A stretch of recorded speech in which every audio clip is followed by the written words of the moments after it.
Today we will be continuing with the topic of friction, but in specific, we will be dealing with what is called as wedge friction. तो veg friction जो है ये friction की problems का एक separate category है। RTU ने भी आपके वेज फ्रिक्शन नाम से एक अलग टॉपिक करके डाल रखा है। I will show you the syllabus once again. ये देखिए, अपन ये सारी चीजें कर चुके हैं। This whole section number 1 has been completed by us. The whole section number 2 has been completed by us. And we are at section number 3 of your syllabus and specifically dealing with the topic of friction now. Types of friction has been completed. Laws of friction आपको self study के लिए दिया था. Angle of friction, angle of repose, ये चीजें कर चुके हैं. The last 3 topics that remain in friction are 3 specific cases in which friction is applied. So wedge friction is there, ladder friction is there, and belt friction is there. So ladder friction and belt friction are still remaining. Today we will be dealing with wedge friction. ठीक है? Anyway, सबसे पहले अपने को ये समझना जरूरी है कि वेज फ्रिक्शन पढ़ रहे हैं तो ये वेज क्या चीज है. So wedge can be defined as a simple solid artifact which is generally very light in weight with a slanted face that enables reduction of effort in slightly lifting heavy loads. यानी कि अगर अपन सरल भाषा में इसको बात करें कि भाई वेज क्या चीज है, किसी को समझाना हो तो बोलना कि भाई वेज जो है वो एक तरह से आप ये मान लो कोई लकड़ी की गिट्टी है. जैसे कई बार आपने देखा होगा कि दरवाजा आपका जब हवा में दम दम करके खुलता और बंद होता है तो आप क्या करते हो, दरवाजे के और जमीन के बीच में जो जगह होती है वहां पर कुछ चीज फंसा देते हो. कुछ लोग चप्पल फंसा देते हैं और अगर आपके पास में कोई छोटा मोटा लकड़ी का टुकड़ा है तो उसको लेकर के दरवाजे के नीचे सरका करके रख देते हैं, फंसा देते हैं. That artifact is called as a wedge. इसी चीज को वेज कहते हैं. वेज का एक दूसरा एप्लीकेशन और है. तो बेसिकली अगर आप मेरे से पूछो तो ये वेज क्या चीज है, जरा इसको दिखाओ, मतलब इंजीनियरिंग मैकेनिक्स में वेज किस चीज को कहते हैं. तो आप ये मान लो कि मेरे पास एक लकड़ी का बहुत बड़ा ब्लॉक है. This is a wooden block. लेकिन इस वुडन ब्लॉक को मैं पूरा का पूरा यूज नहीं करूंगा. First of all I am going to cut the wooden block like this.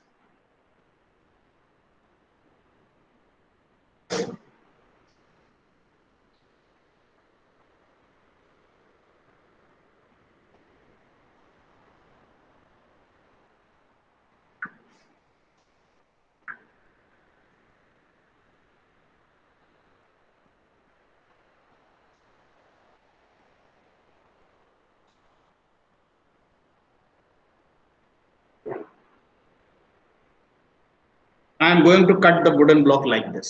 इस तरीके से एक कट तो यहां मारा, एक कट सीधे, और ये ब्लॉक इसमें से निकाल के ले आया. बाकी इस पार्ट को डिस्कार्ड कर दिया, इस पार्ट को डिस्कार्ड कर दिया. सो what I get eventually is something like this.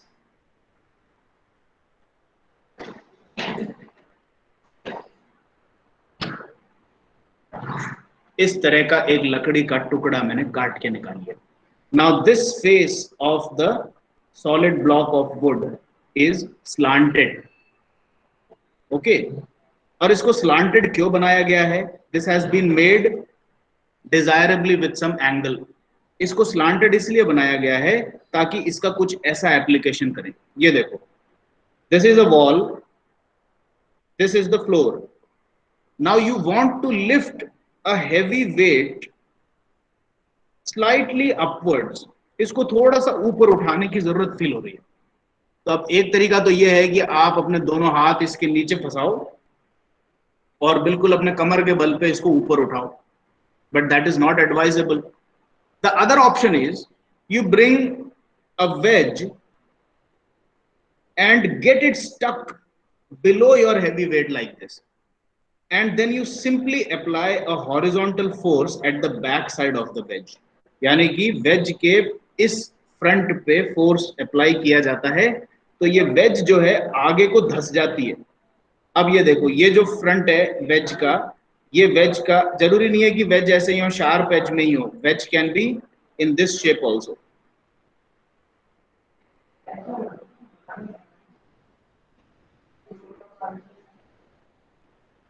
ऐसे शेप में भी वेज हो सकती है, तो ऐसे शेप की वेज लिए अपन ने यहां पर अभी। So when you push this ways in the forward direction, तो ये वेज जो है इस डायरेक्शन में आगे को फिसलते हुए चलेगी, जमीन पे भी रगड़ेगी, इस सरफेस पे भी रगड़ेगी, और ये वेज आगे को जाएगा तो धीरे धीरे ये लोड ऊपर को उठेगा। And some of you might be confused कि इसमें तो सर फ्रिक्शन आ रहा है, नीचे भी फ्रिक्शन आ रहा है, यहां पर भी फ्रिक्शन है, यहां पर भी फ्रिक्शन है, और आप कह रहे हो कि वेज लगाने से हैवी लोड्स को लिफ्ट करने में आसानी होती है। यस, 100% आसानी होती है। वेज लगाने से फ्रिक्शन तो उसमें होता है जहां जहां पे भी कॉन्टैक्टिंग सरफेसेस हैं, लेकिन एक हैवी लोड को सीधे हाथ से ऊपर उठाना और वेज फिक्स करके नीचे से प्रेस करके उसको लिफ्ट करना, इन दोनों के एफर्ट्स को अगर आप कंपेयर करें, then the effort that you apply horizontally on the wedge, you will find that it is considerably small. ठीक है, ये वेज के बहुत सारे एप्लीकेशंस हैं। Wedge is a simple solid device, ये कोई मशीन नहीं है, ये सिर्फ एक जनरली लकड़ी की बनाई जाती है वेज, क्योंकि वेज हम चाहते हैं कि लाइट वेट हो, वरना वेज को आप अगर यहाँ पर एक सॉलिड मेटल के ब्लॉक का वेज बना दो, बोलेगी यार हम तो वेज भी बहुत स्ट्रॉन्ग बनाना चाहते हैं, तो अगर ये पूरा सॉलिड ब्लॉक ऑफ मेटल से बना दिया तो इसका वेट भी बढ़ जाएगा, और इसका वेट बढ़ेगा तो इसको अकेले को नीचे सरकाने में ही प्रॉब्लम होगी, तो ये दूसरे लोड को कैसे उठाएगा। So generally wedges are constructed out of wood, लकड़ी का बनाते हैं वेज, ताकि वेज का खुद का वेट ज्यादा ना हो, लेकिन उसमें कम से कम लकड़ी के जितनी स्ट्रेंथ जरूर हो, ताकि वो वेट को जब लिफ्ट करे तो वो पिचक ना जाए वेट के अंडर में। ठीक है, तो आप ये मत सोचना कि अभी अगर बहुत ही लाइट वेट चाहिए तो गत्ते का बना दो या फिर प्लास्टिक का बना दो। No, you should generally construct a wedge out of wood. तो जनरली वुड का बनाते हैं, लेकिन थियोरेटिकली किसी भी मटेरियल का बना सकते हैं। तो वेज क्या चीज है? It is basically a solid body, preferably having a light weight of its own and constructed in such a way so that one of the faces of the wedge is slanted, and along this slanted face the load is lifted। ये देखो, ये veg का slanted face ये वाला है, और इस face को जब आप आगे को प्रेस करेंगे तो ये आप इमेजिन कर सकते हैं कि ये वेट धीरे धीरे ऊपर को उठेगी। जैसे जैसे वेज का ये वाला फेस यहाँ आएगा, यहाँ आएगा, यहाँ आएगा, तो ये वेट जो है धीरे धीरे ऊपर को उठेगी। तो this is the concept of a wedge. तो अब वेज को लेकर के आपके फ्रिक्शन के अंदर खूब सारे एग्जांपल्स और न्यूमेरिकल्स बनाए गए हैं। And what is the trick for solving numericals using wedge friction? आपको सिर्फ फ्री बॉडी डायग्राम बनाना आना चाहिए और कुछ नहीं। सो let us start with one of the simplest problems of ways friction. मैंने आपके लिए आज एक स्पेशल शीट बना ली है जिसमें कि मैंने आपके सारे बुक्स को कंसल्ट कर लिया है, और उन बुक्स में से जो जो चीजें मैंने ठीक समझा कि आपको प्रैक्टिस करनी चाहिए वेज फ्रिक्शन को लेके, उन सबको एक साथ ही रख दिया है। उसमें से दो प्रॉब्लम्स की तो मैंने सॉल्यूशन भी उठा करके यहाँ पे पेस्ट कर दिया, ताकि आपको किताब में खोल के भी देखना नहीं पड़ेगा, you directly study it from this sheet itself. और दो क्वेश्चन मैंने अनसॉल्व्ड रखे हैं, लेकिन इनका सॉल्यूशन आपको भावी कट्टी में मिल जाएगा। ये मेरा मानना है कि ये दो प्रॉब्लम अपन आज क्लास में डिस्कस कर लेंगे, और अगर ये कंप्लीट नहीं भी हो पाया तो इस लेवल पे ला करके मैं छोड़ दूंगा कि you can continue on your own and finish the problems. And if you get stuck at some point, you can go back and refer it from the book Bhavi Katti. But anyway, let us start with the discussion of the first problem. ये बोलता है, determine the minimum force required to move the wedge shown in figure तो ये देखो, ये veg आपके यहाँ पर लोड के नीचे रखी हुई है। Let me just correct this figure. ये किताब में तो इन्होंने वेज को यहाँ तक बना दिया है, लेकिन अब आप खुद ही सोच के देखो, अगर वेज पूरी दीवार से आकर के टच हो गई तो आप फोर्स लगाओगे तो ये आगे कैसे जाएगी? नहीं जा पाएगी। तो इसीलिए आपको क्या करना पड़ेगा, the wedge has to be curtailed up to a certain limit. तो आप ये मानो कि आपकी वेज किधर तक है, let us say it is only up to this point. So this is your veg.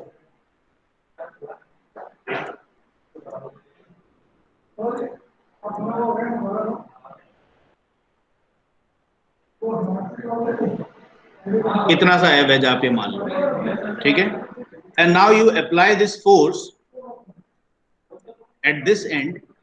तो ये वेज आगे को जैसी चलेगी, आपका ये जो 20 किलो न्यूटन का जो ब्लॉक है ये ऊपर को चलेगा, ठीक है।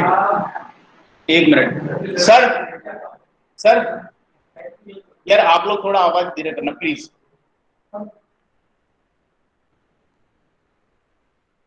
ठीक है। Now with this wedge in place, what you have to do is find the minimum force to move the wedge as shown in figure. Angle of friction for all contact surfaces is 15 degrees. तो यहां पर इन्होंने coefficient of friction नहीं दे रखा। अब आप मुझे बताओ ये 15 डिग्री क्या चीज है? What is 15 degrees?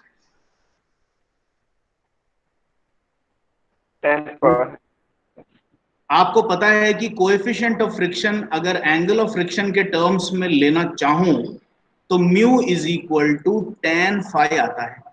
ये आपको मैंने रटने को कहा था, you have to remember it by heart, ठीक है। Mu is equal to tan phi, where phi is the angle of friction. और मैंने आपको ये भी बताया था कि कभी भी अगर आपको कोएफिशिएंट ऑफ फ्रिक्शन निकालनी हो और phi दे रखा हो तो उसका टेंजेंट ले लो, कोएफिशिएंट ऑफ फ्रिक्शन आ जाएगा। और अगर आपको कोएफिशिएंट ऑफ फ्रिक्शन दे रखी हो और phi निकालना हो तो इस कोएफिशिएंट ऑफ फ्रिक्शन का tan इनवर्स निकाल लो, ये आपका एंगल ऑफ फ्रिक्शन आ जाएगा phi। So in this problem they have given you the angle of friction. तो म्यू कितना हो गया? Mu is equal to tan phi। आप लोग जो इंटरेस्टेड स्टूडेंट्स हैं, 2-3 जने कैलकुलेटर लेके रेडी रखें ताकि मैं कोई कैलकुलेशन आपसे पूछूं तो आप मेरे को कैलकुलेट करके बताएं। So tell me what is the value of mu in this problem? 0.267. कितना आ रहा है? 0.267. 0.267. Please make sure that the format of your calculator is in degrees. अगर ऊपर आपके कैलकुलेटर पे RAD लिखा हुआ आ रहा है तो फिर ये वैल्यू गलत होगी। DEG लिखा हुआ है क्या आपके कैलकुलेटर पे ऊपर? सर डी लिखा हुआ है, ओनली डिग्री। हाँ, अगर डी लिखा हुआ है तो डिग्रीज में है। तो अगर आपने यहाँ पर 15 डिग्रीज दे रखा है तो calculator should be set in degrees, ठीक है। And now when you take tan inverse 15 then you are actually taking tan inverse of 15 degrees. तो म्यू इज इक्वल टू 0.267 अपन ने निकाल के रख लिया है। And now the question is कि ये P कितना हो कि इस ब्लॉक का जस्ट मोशन इंपेंडिंग हो। देखो ये इंपेंडिंग वर्ड तो इन्होंने यूज नहीं किया है, बट ही इज आस्किंग कि मिनिमम फोर्स कितनी होगी। अब ये मिनिमम फोर्स का कॉन्सेप्ट क्या है भाई? अगर मैं इस 20 किलो न्यूटन की फोर्स को उठाना चाहता हूं वेज पे, यहाँ पे फोर्स लगा करके, ठीक है, और मैंने आकर के यहाँ पे 50,000 न्यूटन लगा दिया, 50,000 न्यूटन मतलब 50 किलो न्यूटन, तो 100% बात है तो उठ ही जाएगा, इसमें कोई शक ही नहीं है। क्योंकि 20 किलो न्यूटन के वेट को उठाने के लिए आपने वेज भी लगा दिया है और वेज पे ला करके उससे डबल से ज्यादा फोर्स लगा रहे हो, तो 100% उठेगा। लेकिन क्या 50 किलो न्यूटन चाहिए क्या एक्चुअली इसको लिफ्ट करने के लिए? क्या पता 40 पे उठ जाती, क्या पता 22 पे उठ जाती, हु नोज। तो मिनिमम फोर्स का कॉन्सेप्ट ये है, what should be the value of P so that the motion of this wedge in this direction and the motion of the block in the upward direction is just impending। तो impending वाला concept लगेगा इसमें भी। क्योंकि अगर motion just start होने वाला है तो इसका मतलब है कि आपने मिनिमम रिक्वायर्ड फोर्स अभी लगा दी है, और मिनिमम रिक्वायर्ड फोर्स से ज्यादा फोर्स लगाओगे तो मोशन इंपेंडिंग नहीं होगा, फिर एक्सेलरेशन स्टार्ट हो जाएगा, फिर तो मोशन पूरा का पूरा स्टार्ट हो चुका होगा। तो इसलिए मिनिमम फोर्स की कभी भी बात दिखे, you consider it as a problem of impending motion. और वैसे भी फ्रिक्शन के अंदर की सारी प्रॉब्लम्स को आपको इंपेंडिंग मोशन मान के ही करना है, क्योंकि इंपेंडिंग मोशन में ही इक्विलिब्रियम आएगा, और इक्विलिब्रियम में ही आप फिर ये फॉर्मूले लगा पाएंगे, summation of horizontal forces is 0 and summation of vertical forces is 0। ये जो इक्वेशंस आप बड़े आराम से लगा करके सॉल्यूशन निकालते हैं, ये तब ही लगा सकते हो जब इक्विलिब्रियम हो, और इक्विलिब्रियम सिर्फ तभी होता है जब इंपेंडिंग मोशन लिया जाता है, एक्चुअल मोशन नहीं लिया जाता। ठीक है, so we have to consider impending motion. Now let us see what we have to do. जैसा कि मैंने पहले ही आपको प्रॉमिस कर दिया, वेज फ्रिक्शन हो, लैडर फ्रिक्शन हो, बेल्ट फ्रिक्शन हो, किसी भी तरह का फ्रिक्शन हो, there is no extra consideration that has to be taken apart from the concept of free body diagram। तो यानी कि फ्रिक्शन की प्रॉब्लम आपको कभी भी मिल जाए तो ये मान लेना कि भैया एफबीडी बनाने के लिए तैयार हो जाओ, ठीक है, और एफबीडी बना करके उसमें करेक्ट डायरेक्शन में फोर्सेस को लगाना है अपने को। So our aim is to find the value of P so that motion of these two bodies is impending, that is the problem, sum total of the problem। तो अब मैं क्या करूंगा, मैं सबसे पहले अपने वेज का फ्री बॉडी डायग्राम बनाता हूं। ठीक है, I am going to make the free body diagram of the wedge first. आप ये मेरे से क्वेश्चन पूछ सकते हैं कि इसका क्यों नहीं बना रहे सर अपन पहले फ्री बॉडी डायग्राम। वो इसीलिए, आपका पर्पस ऑफ इन्वेस्टिगेशन क्या है, पी है, और पी किस पे लग रही है, वेज पे लग रही है, ब्लॉक पे नहीं लग रही। तो वेज पे पहले अपन एफबीडी बना करके देखेंगे कि पी निकालने के लिए क्या क्या चाहिए, और वो क्या क्या चाहिए वाली जो चीजें हैं वो इसके एफबीडी से निकलेगी। तो आप चाहो तो पहले इसका एफबीडी भी बना सकते हो, there is no problem, but the ideal way to go about is, जहां पर आपका ऑब्जेक्ट ऑफ इंटरेस्ट बैठा है उसकी एफबीडी पहले बनाओ, ताकि पता लगे कि अब अपन को क्या क्या चीजें आगे चाहिए होंगी। So let us construct the FBD of the wedge first. Wedge का एंगल भी इन्होंने दे रखा है, I will draw the wedge like this.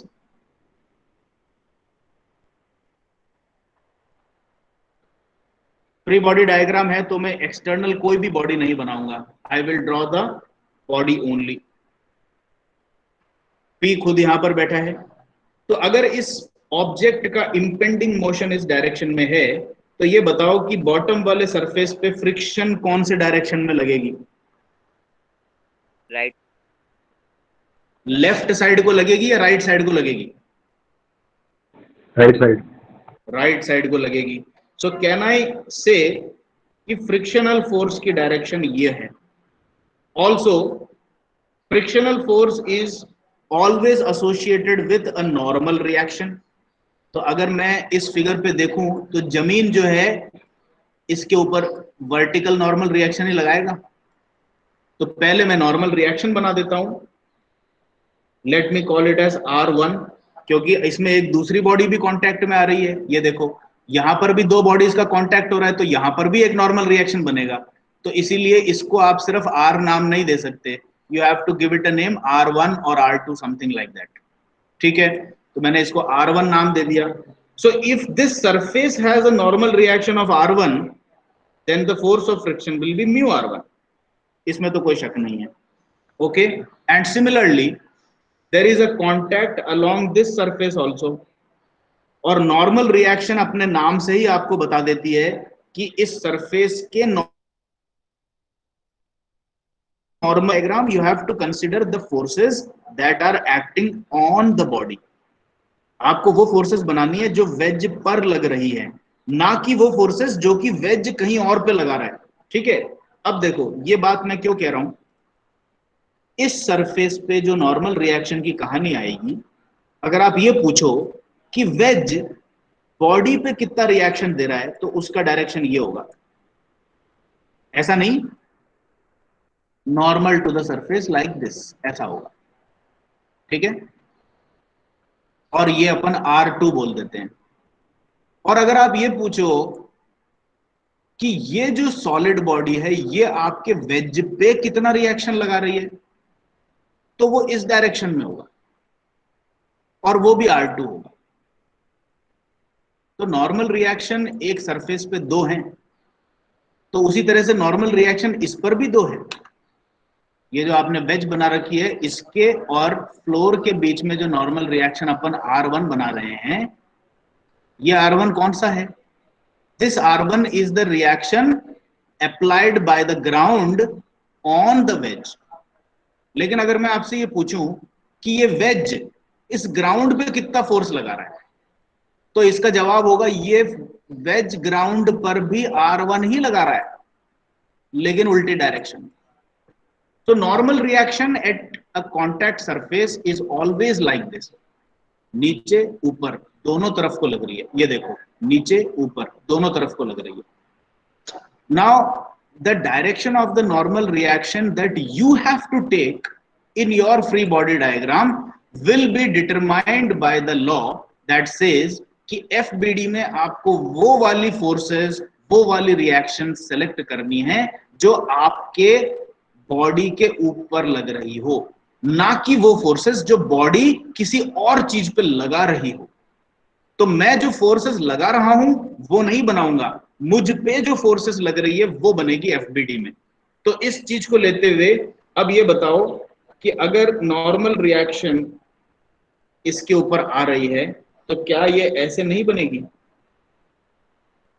Is this correct और नॉट? Correct sir. ठीक है। यस अब इस वाले सरफेस पर भी मेरे को फ्रिक्शन बनानी है। एक बार मेन इमेज पे जाओ और अब इसको देख करके आप मेरे को ये बताओ कि जब आपकी वेज जो है उसका इंपेंडिंग मोशन जब इधर को लगेगा तो वेज की टॉप सरफेस पे फ्रिक्शन इधर को लगेगा या इधर को लगेगा? डाउनवर्ड और upward? Please tell me. Upward. Upward लगेगा। सीधी सी बात है, since the motion is impending in this direction, तो इसीलिए सरफेस पे जो भी फ्रिक्शंस लगेगी वो इस डायरेक्शन के उल्टी डायरेक्शन में यानी कि अपवर्ड डायरेक्शन में लगेगी। And since the reaction on this surface is R2, I will name it as μR2। कई बार ये क्या करते हैं, अलग अलग सरफेसेस के लिए अलग अलग म्यू भी दे देते हैं। सो प्लीज बी अवेयर, ये बोलता है angle of friction for all contact surfaces. इसमें दो कॉन्टैक्ट सरफेसेस हैं, एक ये वाली सरफेस रही कॉन्टैक्ट की, एक ये वाली सरफेस रही कॉन्टैक्ट की। तो ये बोल रहा है कि दोनों सरफेसेस के लिए एंगल ऑफ फ्रिक्शन सेम ही है, तो यानी कि म्यू भी सेम है। In some cases the coefficient of friction is given as different for different surfaces. वो क्वेश्चन को ध्यान से पढ़ के करना है आपको, उसमें गलती हो जाती है। लड़के क्या करते हैं, एक बार म्यू की वैल्यू क्वेश्चन में जो दिख गई वो सारी सरफेस पे लगा देते हैं। लेकिन एग्जामिनर्स कई बार ट्रिक करते हैं, वो बोलते हैं कि ऊपर वाली सरफेस का म्यू अलग है, नीचे वाली सरफेस का म्यू अलग है। ऐसे अलग अलग म्यू भी मिल सकते हैं आपको। So please be careful to read the complete question and do not get confuse like this. लेकिन अभी फिलहाल अपने प्रॉब्लम में ये प्रॉब्लम नहीं है, अपने दोनों सरफेसेस पे म्यू सेम है, तो अपन ऐसे ही रख देंगे। अब मेरे को ये बताओ, और कोई फोर्स इसमें लग रही है क्या? वेज के बारे में अगर वेट नहीं दे रखा हो तो always consider the wedge to be weightless. ये आपको बस एक इंपॉर्टेंट चीज वेजेस के बारे में याद रखनी है। देखो, इस ब्लॉक की तो वेट दे रखी है 20 किलो न्यूटन। क्या वेज की वेट दे रखी है कि इन्होंने? ना तो प्रॉब्लम में दे रखी है ना फिगर में दे रखी है, ठीक है। और अगर आपको कंफ्यूजन हो भी जाए कि यार इसका कोई वेट तो नहीं है, तो आप अभी याद रख लो, if the weight of the wedge is not given you have to consider the weight equal to 0। तो यानी कि इस पे ये जो नीचे को mg लगती है जनरली, ये नहीं लगेगी। तो अगर अब वेट नहीं है तो अब आप इस फ्री बॉडी डायग्राम को देख करके बताओ क्या मेरी फ्री बॉडी डायग्राम कंप्लीट हो गई क्या? इज इट कंप्लीट और नॉट? Yes, sir. Complete. ये कंप्लीट है, ठीक है। अब देखो, अब मैं क्या करूंगा, अब मेरे को कुल मिलाकर के ये काम करना है। summation of horizontal forces equal to 0. Now I am applying the conditions of equilibrium. Summation of vertical forces equal to 0. And what am I going to select as the reference horizontal and vertical axis? Wedge के case में आपको inclined plane पे लेने की जरूरत नहीं है. You can select your normal, vertical and horizontal direction like this. ठीक है। वेज के केस से अगर पिछले जैसे अपन ने इंक्लाइंड प्लेन की प्रॉब्लम्स की थी, उसमें हम हमारे लिए डिजायरेबल होता है कि इंक्लाइंड प्लेन के अलोंग लें, ठीक है। Anyway, this angle is given as 20 degrees, ये दे रखा है यहाँ पे। Angle of the wedge is 20 degrees, तो इसको यहाँ पे ले लेता हूं, दिस इज 20। थोड़ा सा इसका कंस्ट्रक्शन करूं, क्योंकि जो भी प्योरली हॉरिजॉन्टल और वर्टिकल फोर्स नहीं है उसको अपन को रिजॉल्व करना पड़ेगा, ठीक है। अब आप ये देख करके बताओ ये एंगल कितना है, जो R2 वर्टिकल के साथ बना रहा है, कितना होगा ये एंगल, सोच के बताओ।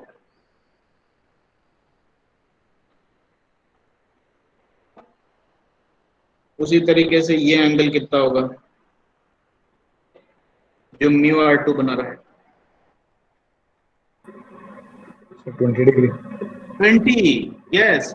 और कोई एंगल तो है ही नहीं आपके वेज का, 20 डिग्रीज है, तो ये भी 20 डिग्री है, और ये जो वर्टिकल के साथ है ये भी 20 डिग्री है, ठीक है। अब देखो, मैं अपने फ्री बॉडी डायग्राम को थोड़ा सा चेंज करूंगा।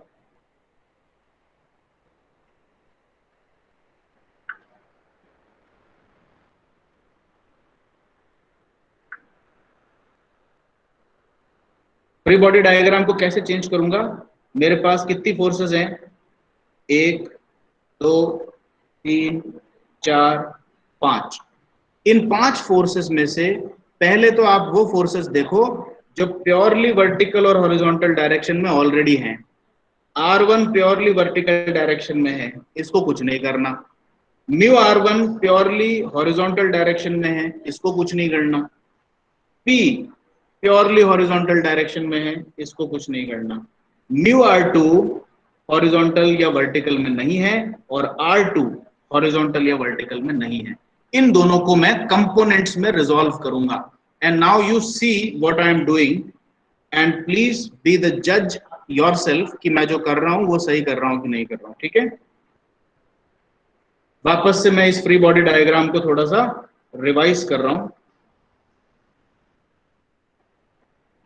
P remains the same, μR1 remains the same, R1 remains the same. For μR2,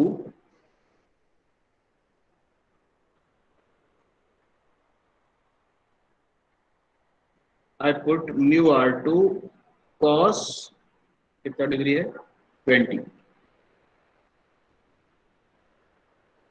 and a vertical force of, and please note I have removed the original μR2 force. When I use the components, I take away and remove the original force, ठीक है। अब 2 component लगा दिए, ये सही लगाया है क्या, देखो आप, यस सर। ठीक है। अब R2 के कंपोनेंट बना रहा हूं मैं। R2 20 डिग्री वर्टिकल से बना रहा है, तो this will be R2 cos 20 and this will be R2 sin 20. Please check whether this is correct or not. Yes sir. ठीक है। अब अपने पास ये नया फ्री बॉडी डायग्राम आ गया, and now all the forces have been aligned either along pure horizontal और pure vertical direction. अब आपको क्या करने का है, अब ये लगाना स्टार्ट कर दो। Summation of all the forces in horizontal 0, summation of all the forces in vertical equal to 0, बस यही करना है अपने को। ये काम अब मैं फिगर आपको बना करके दे रहा हूं, आप लोग अपनी कॉपीज निकालिए, कैलकुलेटर्स निकालिए और जल्दी से पहले इस इक्वेशन को फुलफिल करके रीड करके बता दो कोई एक जना मेरे को। Summation F H equal to 0 लगाओ and tell me the equation. इसको ऊपर कर लेते हैं। अब ये आपको सारी हॉरिजॉन्टल, राइट साइड की फोर्सेस को पॉजिटिव, लेफ्ट साइड की फोर्सेस को नेगेटिव मानते हुए इक्वेशन बनाओ।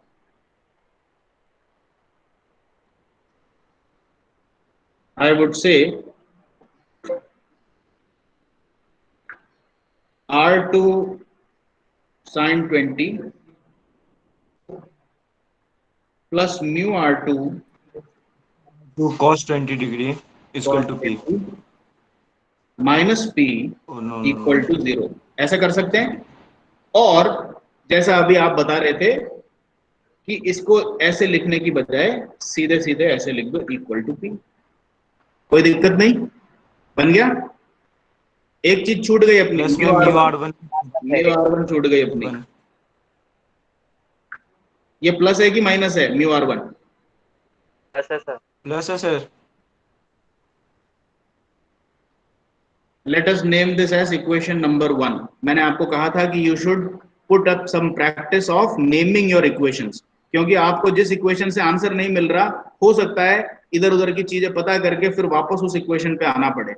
तो आप एग्जामिनर को कैसे बताओगे कि मैं इधर से वैल्यू लेके इस इक्वेशन में रख रहा हूं? तो इसलिए इक्वेशन के नंबर लिख के रखना बहुत जरूरी है, इट्स इंपॉर्टेंट, ठीक है। So let us name this as equation number 1। अब ये बताओ, इस इक्वेशन में sin 20 तो कैलकुलेटर से निकल जाएगा, म्यू दिया हुआ है, cos 20 कैलकुलेटर से निकल जाएगा, क्या p निकल जाएगा क्या इस इक्वेशन से? इस एक इक्वेशन से p की वैल्यू निकल जाएगी जो अपना क्वेश्चन है? No sir. Yes नहीं sir. निकलेगी। R1 form. क्यों नहीं निकलेगी? क्योंकि R2 नहीं पता, R1 नहीं पता, दो चीजें नहीं पता आपको, तो इस इक्वेशन से आपके p की वैल्यू नहीं निकल पाएगी। तो अगर नहीं निकल रही तो फिर आगे तहकीकात करेंगे अपन, वी विल इन्वेस्टिगेट फर्दर। अब क्या करें, summation F H equal to 0 को तो आपने अप्लाई कर लिया, अब इसको पकड़ो। Now go for the vertical forces. अब जल्दी से बनाओ, upward forces take them as positive, downward forces take them as negative.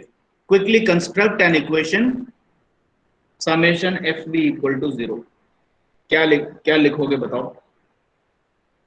Mu R2 sin 20 plus 20 R1 degree plus R1 is equal to R2 cos 20.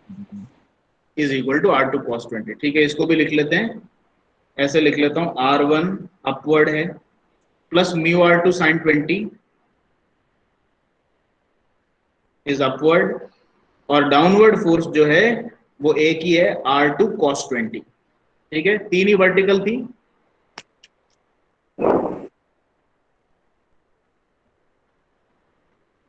This is your second equation. ठीक है, ये हो गया अपना। अब सेकेंड इक्वेशन से क्या use निकाल सकते हो आप? इसमें से एक वेरिएबल आपका एलिमिनेट हो जाएगा। पहले वाली इक्वेशन को देखो, P निकालने में कौन कौन सी चीजें बाधा डाल रही है? आपको R1 चाहिए और R2 चाहिए, दो वैल्यूज चाहिए। आपने दूसरी इक्वेशन बनाई तो दूसरी इक्वेशन में देखो, मेरे को साफ साफ दिख रहा है, I can replace my R1 with equal to R2 cos 20 minus mu R2 sin 20। ये इक्वेशन नंबर 3 बन गई। ठीक है, फ्रॉम इक्वेशन नंबर 2 तो आप ये लिख सकते हो कि rearranging equation number 2 we get equation number 3। ठीक है, अब देखो R1 मेरे को फर्स्ट वाली इक्वेशन में जहां पर भी R1 लिखा हुआ है उसको मैं इस क्वांटिटी से रिप्लेस कर दूंगा, तो मेरा अननोन अब सिर्फ R2 रह गया। अब पहले दो बाधाएं थी R1 और R2, अब मेरी सिर्फ एक ही बाधा रह गई कि भाई साहब कहीं से भी R2 पता करके ले आओ, इक्वेशन नंबर 1 में डालो और P मिल जाएगी। ठीक है, तो सबसे पहले तो R1 को सब्स्टिट्यूट करते हैं इक्वेशन नंबर 1 में। What do we get? I will rewrite equation number 1 by substituting equation number 3 in 1। ठीक है, तो आप एग्जाम में कैसे लिखोगे? इतना सा लिखना है आपको, यूजिंग 3 in 1। अब आगे लिख लो। तो फर्स्ट वाली इक्वेशन बन गई R2 sin 20 plus mu R2 cos 20 plus mu into R1 जो है उसको ये पूरी क्वांटिटी लिखूंगा, mu into R2 cos 20 minus mu R2 sin 20। अब ये हो गई मेरी इक्वेशन नंबर 4। ठीक है, अब देखो P निकालने के लिए मेरे को सिर्फ अब R2 चाहिए। अब R2 मैं कहां से निकालूंगा? R2 निकालने के लिए I have no recourse with the same FBD। अब इस FBD में से जितनी इंफॉर्मेशन निकालनी थी वो मैं निकाल चुका। क्यों? मैंने समेशन FH0 भी लगा दिया, समेशन FB0 भी लगा दिया। अब इसमें से अपन कुछ नहीं निकाल सकते। So now you go to the FBD of the upper block. अब ऊपर वाले ब्लॉक का FBD मैं बना रहा हूं। ये फिगर आपने देख लिया। देखो ये वाली सरफेस पे रगड़ होगी कि नहीं होगी, फ्रिक्शन बनेगा कि नहीं बनेगा, पहले ये बताओ। ये जो वर्टिकल फेस है, जब ये लोड आप वेज को आगे को सरकाओगे तो ये लोड धीरे धीरे ऊपर उठेगा, लेकिन जब ये ऊपर उठेगा तो वर्टिकल वॉल पे भी फ्रिक्शन होगी और Yes, यहां sir. पर भी फ्रिक्शन होगी। समझ रहे हो? Yes sir. तो अब मैं इसका FBD बना रहा हूं, आप लोग देख लेना कि ये सही है क्या। Let us go ahead. FBD of the upper block.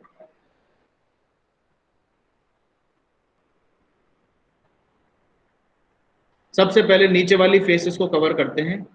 नीचे वाली फेस पे आपकी एक नॉर्मल रिएक्शन ऑलरेडी आपने बना दी थी, ये R2 है, परपेंडिकुलर टू दिस सरफेस। ठीक है, जैसा मैंने कहा था कि आपका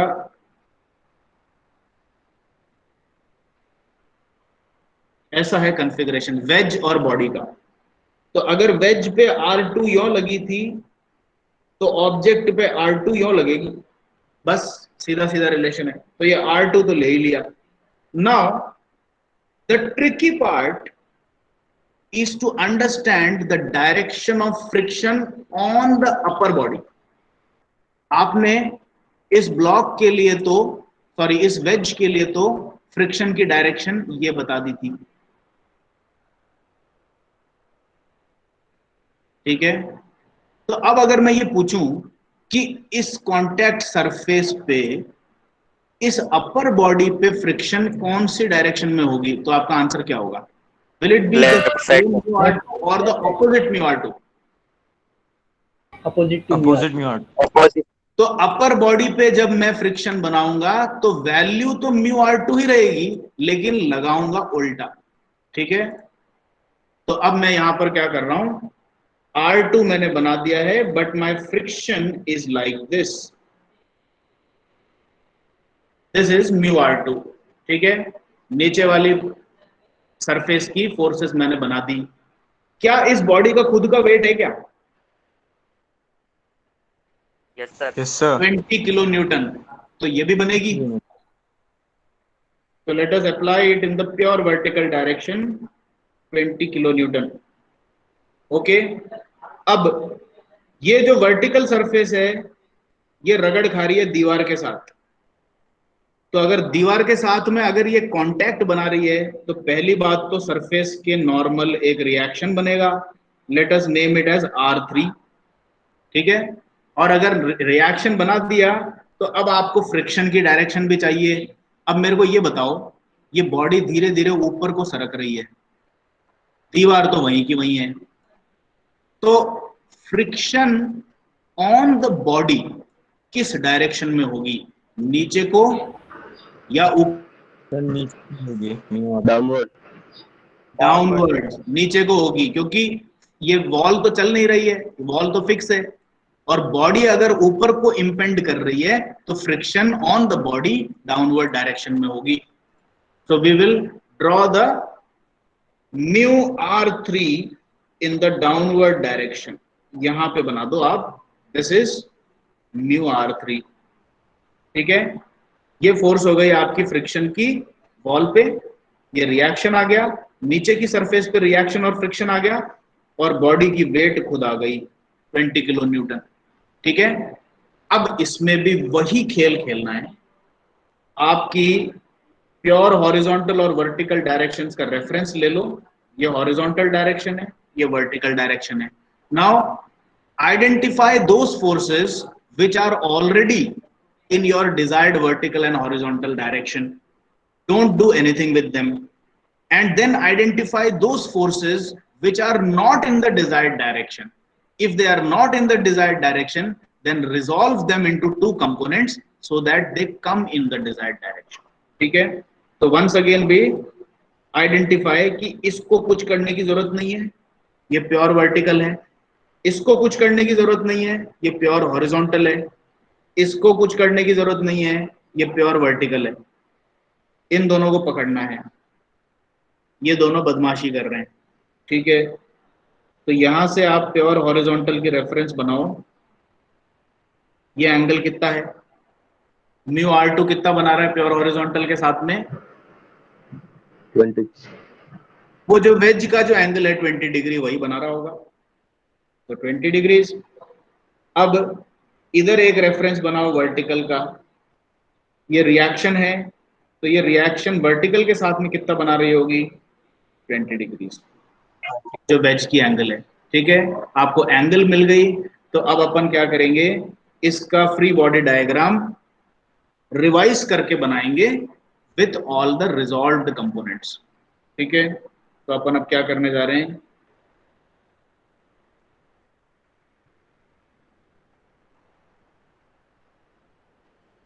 रिजॉल्व्ड कंपोनेंट्स के साथ बना रहा हूं, आप देख के बता देना सही है कि नहीं है। ठीक है, R2 को मैं पहले तो एक फोर्स यहां बना देता हूं, this will be R2 sin 20। एक वर्टिकल आएगा, this will be R2 cos 20। ठीक है, then this one,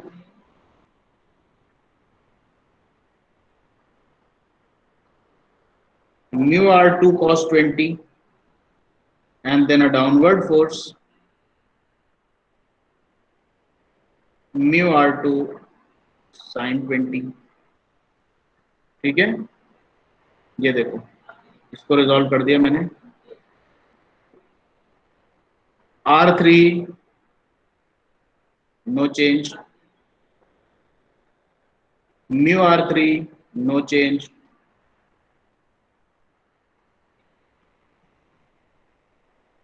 mg force 20 kilo newton no change.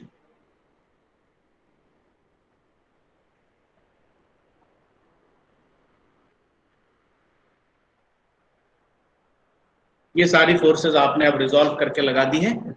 And now again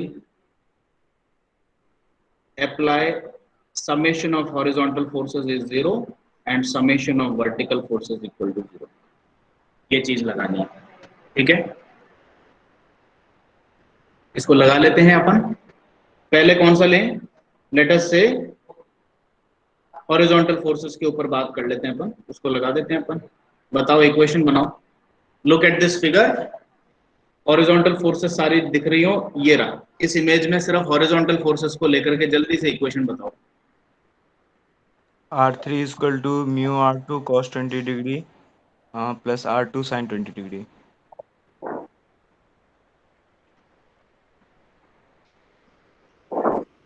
continuing with the equation numbering, last equation की number आपने number 4 दी थी, तो let us name this equation as number 5।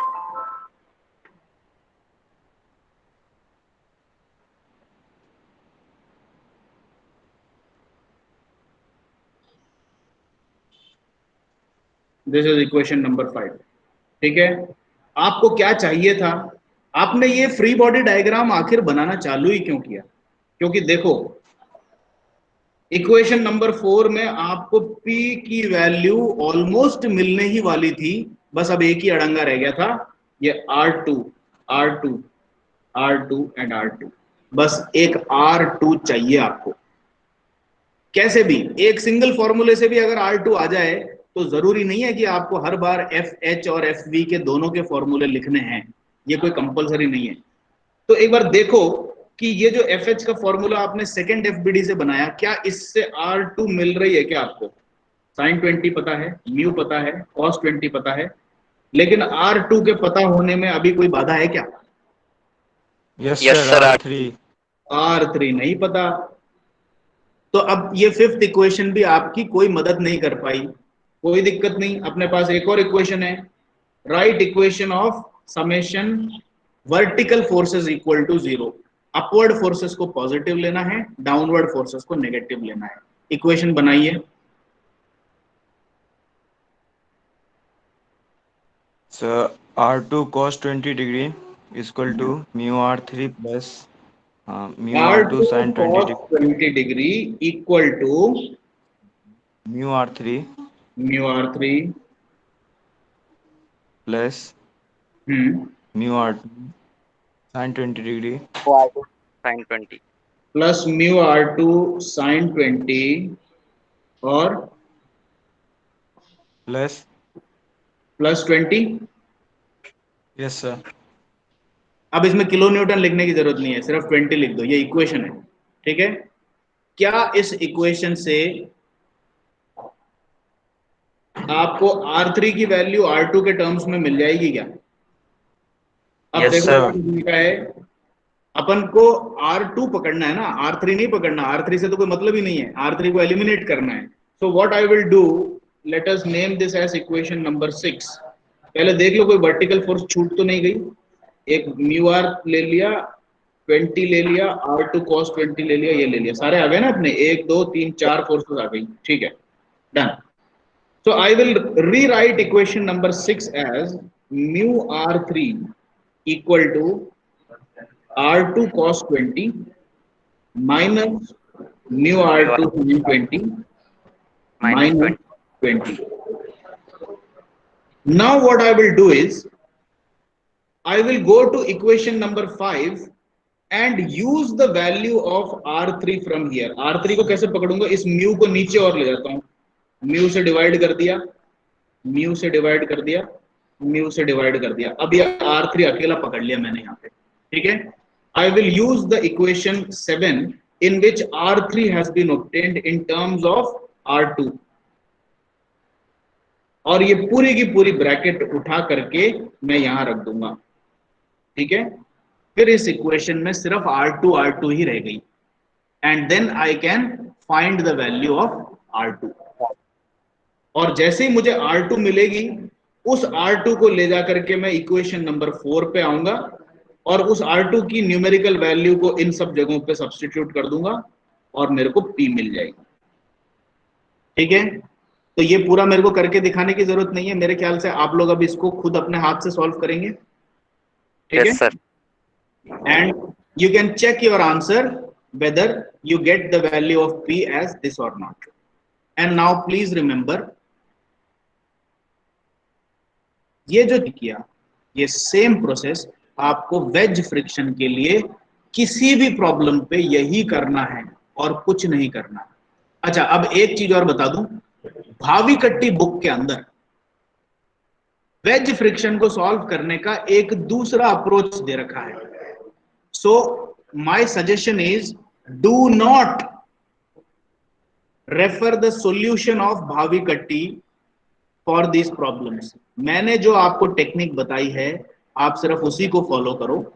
और अगर आप में से कोई एक्स्ट्रा इंटरेस्ट दिखाता है कि सर हम ये समझना चाहते हैं कि ये भावी कट्टी ने आखिर कर क्या रखा है, I want to understand that, then you can give me a call और मैं आपको ये दूसरी टेक्निक भी समझा दूंगा। उसमें लैमिस थ्योरम लगती है और उसमें फ्रिक्शन और नॉर्मल रिएक्शन का रिजल्टेंट लेकर के काम किया जाता है। तो वो मेरा ओपिनियन ये है कि आप लोगों के लिए वो वाला मेथड थोड़ा ज्यादा कॉम्प्लिकेटेड है, तो इसलिए मैंने आपको वो मेथड सिखाया ही नहीं है। आपको मैंने ये सिंपल मेथड सिखाया in which you have to rely on the old reliable technique of summation FH equal to 0, summation FV equal to 0। बस कोई एडिशनल लफड़ेबाजी करने की जरूरत ही नहीं है, दो फोर्सेस का रिजल्टेंट निकाल के उनके एंगल से खेलने की जरूरत नहीं है। ठीक है, तो मेरा मानना है कि जो मैंने आपको आज क्लास में सिखाया है वो टेक्निक सबसे सिंपल और बेस्ट है। आपको भावी कट्टी का टेक्निक देखने की जरूरत नहीं है। तो आप जो मैंने टेक्निक सिखाई वो आपके भावी कट्टी के सॉल्यूशन से मैच नहीं करेगी, ये पहले ही बता देता हूं मैं, ठीक है। तो इसका P का वैल्यू आप खुद अभी अपन ने जितनी इक्वेशंस निकाली है उसको कंटिन्यू करके निकालें, and then you solve this question also.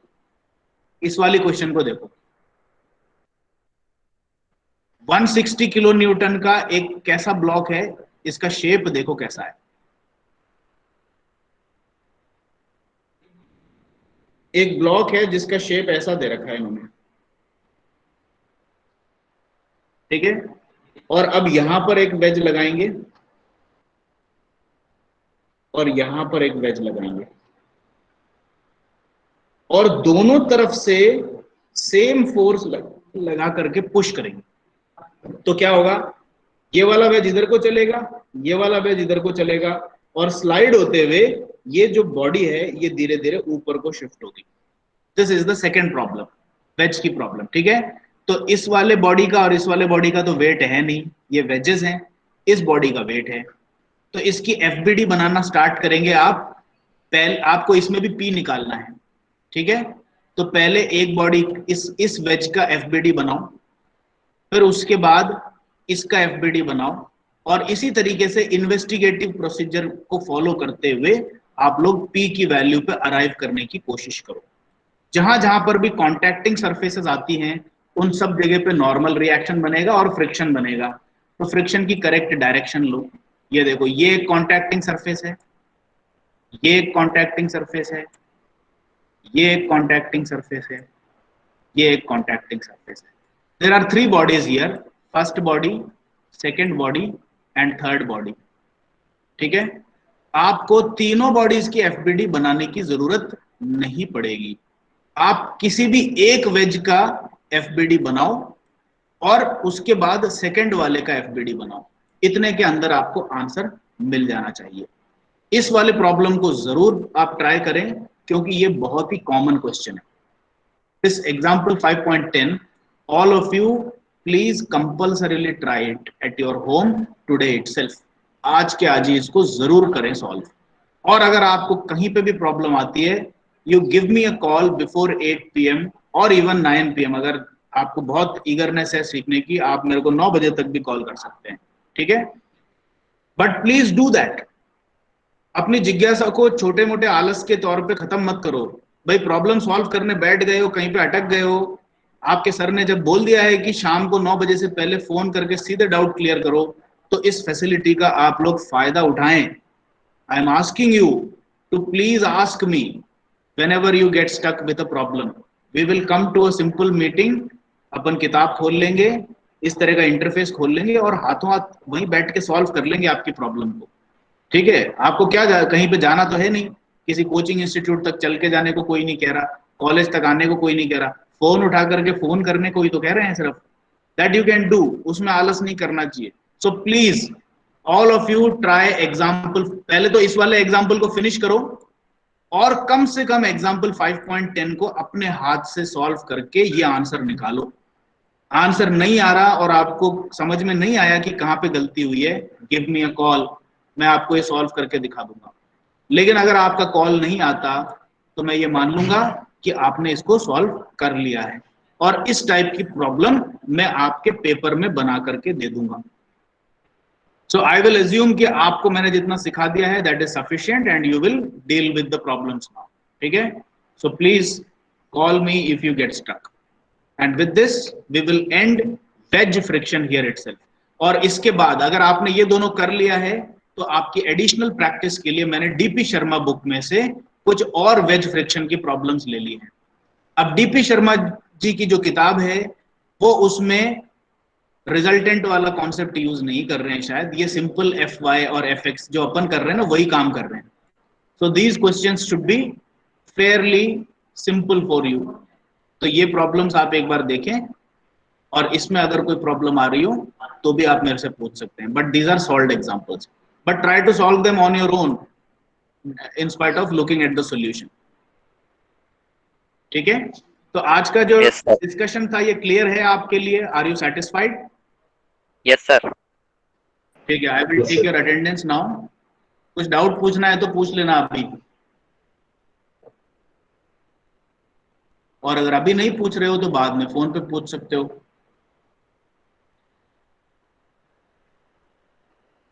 $47 people कैसे आ रहा है जब यहाँ 49 दिखा रहा है?